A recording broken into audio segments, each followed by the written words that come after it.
నమస్తే welcome back to max TV. నేను మీ శ్రావ్య. Present ఈరోజు మనతో పాటు ఉన్నారు వనితా భూషణ్ గారు. 8 years experience in pregnancy yoga, 17 years experience in health department.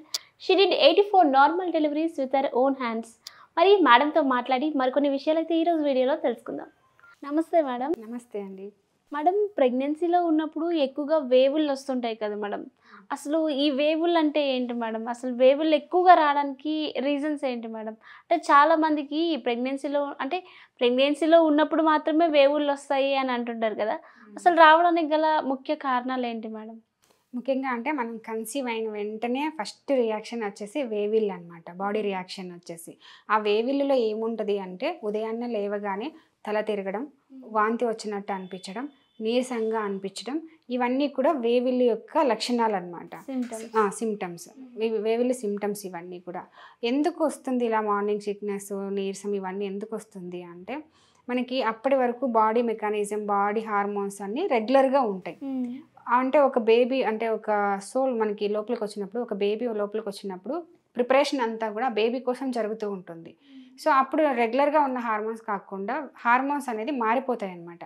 వచ్చే హార్మోనల్ చేంజెస్ వల్ల మన బాడీ సడన్గా వచ్చిన మార్పును డైజెస్ట్ చేసుకోలేక ఇలాంటి వేవిల రూపంలో బాడీ బయటికి ఎక్స్ప్రెస్ చేస్తుంది అనమాట.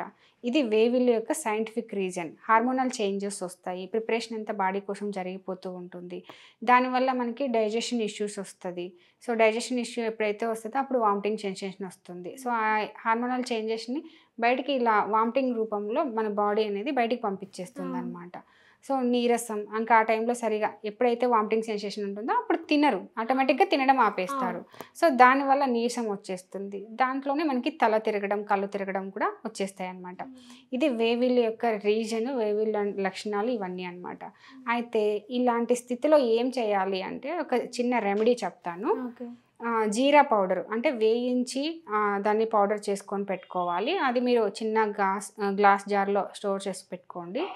జీరా పౌడర్ని ఒక 2 చిటికలు అంత వేసేసుకొని, ఒక స్పూన్ 2 స్పూన్లు జాగరి పౌడర్ వేసేసుకొని గోరువెచ్చని నీళ్ళల్లో కలిపేసుకొని ఉదయాన్నే పరగడుపున మీరు అంతవరకు కాఫీ టీ తాగకుండా పరగడుపున దీన్ని కాఫీ టీ ఎలా సిప్ చేస్తూ తాగుతారో అలా తాగినట్టయితే ఈ లక్షణాలన్నింటి నుంచి కూడా మనం బయటపడవచ్చు. అంటే ఆ వేవిలి సమస్యని ఓవర్కమ్ చేయొచ్చు. అప్పుడు కూడా మనం ఎనర్జెటిక్గా యాక్టివ్గా ఉండగలుగుతాము. అలాగే డైజెషన్ కూడా మెరుగుపడుతుంది. మనం ఇందులో బెల్లం వేస్తాం కాబట్టి బెల్లం ఎనర్జీని ఇస్తుంది. సో మనకు నీరసం నుంచి కూడా కాపాడుతుంది అనమాట. ఇది వేవిళ్ళ గురించి. ఓకే. సో ఎవరైతే ప్రెగ్నెంట్లో ఉన్నప్పుడు ఎక్కువగా వేవులు రావడానికి ఇది మెయిన్ రీజన్ అనమాట. సో ఆ వేవుల్ని మనం కొంచెం దూరంగా ఉంచడానికి మీరు చెప్పిన రెమెడీ ఫాలో అయితే సెట్ అవుతుంది. ఈ రెమెడీ మీరు 4th month కంప్లీట్ అయ్యేంత వరకు యూస్ చేయండి. ఈవెన్ దో మీకు 5th monthలో కూడా ఇది అలాగే ఉంది అంటే 5th month వరకు కూడా యూస్ చేయండి. దీనివల్ల జీరా వాడడం వల్ల డైజెషన్ ఇంప్రూవ్ అవుతుంది. బెల్లం వాడడం వల్ల ఐరన్ డెఫిషియన్సీ రాకుండా ఉంటుంది. ఈ విధంగా మనకి 3 విధాలుగా హెల్ప్ అవుతుంది ఈ చిన్న రెమెడీ. సో చూసారు కదండి, ఎవరికైతే ప్రెగ్నెన్సీలో ఉన్నప్పుడు వేవులు ఎక్కువగా వస్తుంటాయో దాన్ని ఓవర్కమ్ ఎలా చేయాలి అన్నది ఈరోజు వీడియోలో తెలుసుకున్నాం కదా.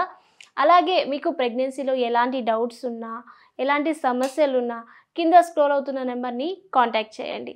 అలాగే ఎక్కువగా ఈ జనరేషన్లో ఎక్కువగా బాధపడేది అంత తొందరగా కన్సీవ్ అవ్వలేకపోతున్నాం అని చాలామంది బాధపడుతున్నారు కదా. మరి మీరు న్యాచురల్గా కన్సీవ్ అవ్వాలనుకుంటే కింద స్క్రోల్ అవుతున్న నెంబర్కి కాంటాక్ట్ చేయండి. చాలా చక్కగా చెప్పారు మేడం. థ్యాంక్ యూ శ్రావ్య గారు. Thank you so much.